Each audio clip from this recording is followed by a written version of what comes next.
the Steelers, they could either have a leg up on the division, essentially, or they could have a leg up on missing the playoffs if they lose.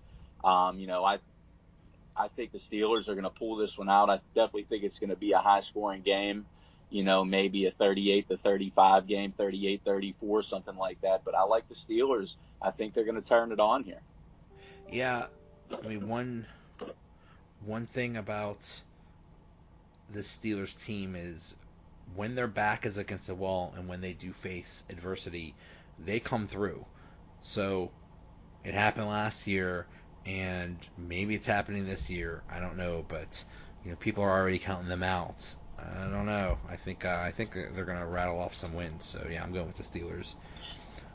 Chargers at Browns. I kind of like the Browns. I think they might have something there. I think the Browns are looking to set the record for most overtime games played in a season, Oh my and God. and they may be on pace. But I'm with you. The West Coast, the Chargers. I feel like they don't fare well. Coming 4 o'clock to 1 o'clock. Uh, I like Baker Mayfield and the Browns in another shootout here. Oh God. Could, I wish I Wait a could pick a minute. tie. I want a tie. Are we really? Are we really saying that the Browns are going to have this many wins I before know. November? I know. It's not cute anymore. If they keep winning and challenge the Steelers for the head of the division, not it's not cute anymore.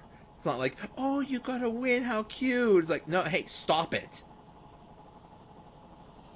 Yeah, Cleveland, stop winning. Yeah, stop it. Colts at Jets. To me, this is a battle of two very similar teams. Although Andrew Luck is definitely more established than the Jets quarterback, but I'm going with the Colts in this one. It's another tough game to pick. I'm going with the Jets. To be honest, I don't even know why. Probably because they're at home. Yeah, yeah, why not? Yeah, that's such a tough one to pick. Seattle at the Raiders. I'm picking the Raiders, but I don't know why. I think I don't know. I think you just have to win eventually. Maybe. Yeah, I mean, the Seahawks don't look like the old Seahawks, that's for sure. The Raiders, they look, I guess, kind of how we thought they'd look. But I think Seattle started finally, even though they lost, they started finally getting back on track a little bit last week. I mean, Baldwin looked a little healthier. Russell Wilson looked better. Running backs are running it pretty well. I'm going to go with the Seahawks.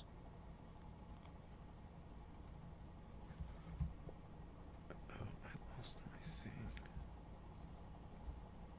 Oh, there we go. Okay. Cardinals at Vikings. Oh God. 97% of the country are picking the Vikings, and so am I. Um, the Vikings are only 2-2-1, and that's a bit of a surprise. I thought they would have a better record, but I don't think the Cardinals stand a chance in this one. Yeah, I'm with you. I think this is a blowout. I don't know what they gave David Johnson a boatload of money, and now they're just being weird about how they use him. I think this is going to be a blowout. By two touchdowns or so. Yeah, Vikings. yeah. Panthers at Redskins. Redskins are another team that what like every year you just have to say, what are you doing? What is going on with that team every year? Like they're just a head scratcher. Oh, I mean, 3 a.m. Josh Norman is getting into arguments with Michael Thomas on Twitter. I mean, after losing 1 million to 13, um, that team that's another team that's a disaster. And I think that it just proves that can any team really win with Alex Smith as their starting quarterback? Nope, nope. You know, I I just don't think so. I've hated him for years. Captain Checkdown. Yeah, I mean, I'm going. I just got to go. I do want to pick the Redskins in this game bad. Just because I feel like this is a letdown game after a big win for Carolina, but I'm going to go Carolina. I really do kind of like them. I think they get Thomas Davis back this week. Oh, nice. Rams at Broncos. I'm going Rams because I'm still going with the philosophy of the Chiefs or the Rams aren't losing ever. So I'm just going Rams. Yeah, I guess you got to ride the hot hand. Their line is unbelievable. Case Keenum loves to throw picks, so I'm going Rams. Jaguars at Cowboys. Cowboys are 2-3, and I mean I love when they lose, but if you look up the definition of overrated in the dictionary, I'm pretty sure you'll see the Cowboys logo. Yeah, I mean I absolutely hate the Cowboys. I love seeing Jason Garrett look like a goof on national TV like he has for God knows how many years. But at the end of the day, I mean, what other head coach is going to sit there, not say a word, and take every bit of the blame for his entire career for the owner? Jason Garrett, that's it. So they're stuck with her. I mean, Cowboys fans, God bless your hearts, are stuck with them. Yeah. I'm going Jaguars and Blake Marino Bortles. Oh, yeah. Ravens at Titans. I want the Titans to win, but they're 3-2 somehow. I'm not sure how, but I gotta go with the Ravens in this one. You know, it's funny you said I'm not sure how, because I was just getting ready to say, I'm going Titans, and we're going to be sitting here on Sunday saying, how on earth are the Titans 4-2? Yeah. I hope so. Yeah. Chiefs at Patriots. This is going to be really good. I'm going, even though it's in New England, I'm going to go with the Chiefs because they always seem to have New England's number. Listen, I can't do it. I can't bet against Tom Brady in Foxborough, especially in a revenge game. I gotta go Patriots. Yeah, that's gonna be really good. That's the Sunday night game too. Ooh, that's gonna be good. And then the Monday night game is 49ers at Packers. This is not the 90s. This isn't Steve Young against Brett Favre. It's There's no Mark Chimura isn't playing. He's not. He's not. I'm going with Packers in this one. Well, I think the survivor pool strategy of betting against the Bills is now shifted to you always bet against the 49ers in your survivor pool. Always pick against them because they are now the worst team in football. It's official. There you go. So I'm going Packers. Aaron Rodgers on one leg, 0 legs against the 49ers. He's winning. Yeah. Thanks, Jimmy G. Totally ruined the season. Could have been watching Garoppolo and Aaron Rodgers, but now we're watching C.J. Beathard and Aaron Rodgers. Let's pray to God that it doesn't turn into C.J. Beathard versus Deshaun Kaiser by the second half. Exactly. All right, sir. So hopefully we can get together on Sunday and recap a Steelers win. And yeah, I'll see you then. All right, talk to you on Sunday. Okay, now I'll talk fantasy football. I have on Kyle Senra. He is at Nyama_KS on Twitter. Writer for Going for Two. Full press coverage, Flurry Sports, Dynasty Dads. Also a musician for Nyama Sound, their new album Nyama. Sir, how you doing? I'm doing good, Joe. And you? Doing all right. This coming week in fantasy football, what trends are you seeing, or what matchups are you seeing that might look really good? Well, a trend that seems to be apparent all year is passing offenses are really ruling the NFL. A lot of quarterbacks are scoring pretty highly in fantasy points. Not to say that there aren't quarterbacks that are having stinker of games, as we've seen. I lost last week, for instance. I lost a match by 2 points, and it was a super flex. My second quarterback was Ryan Tannehill, who only got me 3, which is pretty pitiful as a quarterback score. Like anything even halfway decent would have won me that week. So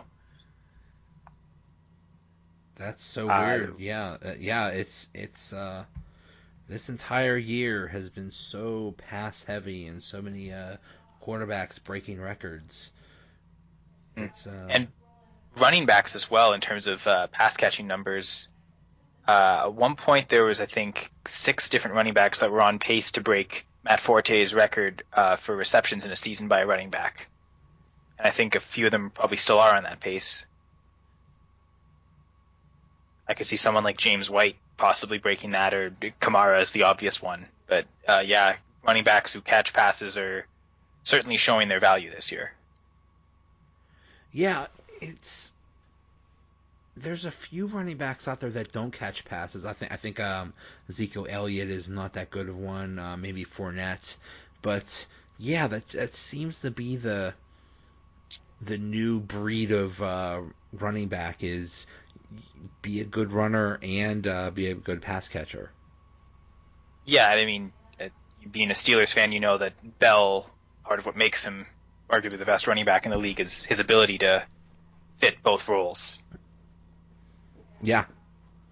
I mean, even they even lined up Le'Veon Bell at wide receiver. Sometimes he was such a good pass catcher. Yeah, I've seen a lot of offense doing that. Gurley, Sean McVay's been doing that a lot but enough with him.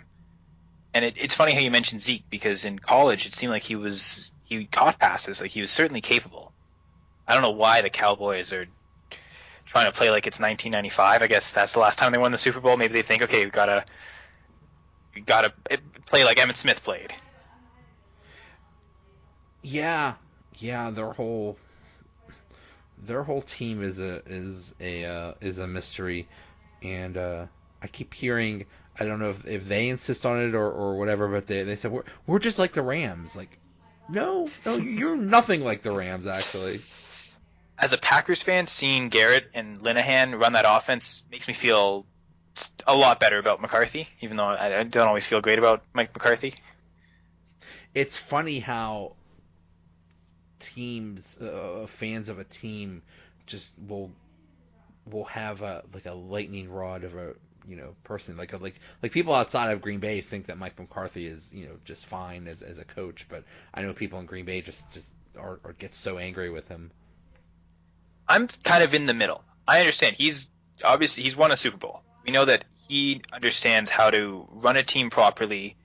It seems like he knows how to motivate guys, push guys in practice, but it's really just the in-game management, play calling. Something that I think Andy Reid struggled with up until maybe even this year, and we've really seen him sort of tailor offense. I mean, they've had a lot of different assistant coaches the last couple of years. A lot of their guys just keep getting jobs elsewhere. So maybe that was bringing new blood in. The Packers decided to go the opposite direction and bring in 2 former coordinators who were complete failures at head coaches, Joe Philbin and Mike Pettin. And part of me really hopes that McCarthy doesn't get fired, because the Packers might decide to promote one of those 2 to head coach, and that would just be awful. Then you could kiss any Super Bowl chances goodbye. So I'm kind of I think we could do a lot worse, and that's why I don't want to get rid of McCarthy. Yeah, it's one of those things. I mean, like in Pittsburgh, some people when the Steelers lose, people say, "Well, you got to fire Mike Tomlin." It's like, oh, you mean the Mike Tomlin that's been to several Super Bowls and has literally never had a losing record? You want to get rid of that guy? Because I think there would be many other teams that would love to have him, like the Packers. Exactly. I think Tomlin probably is one of the top 5 head coaches in the NFL. Yeah. It's just how how crazy some fan bases get. But yeah, I mean, there's anytime you promote a coordinator to a head coach, there's always that there's that possibility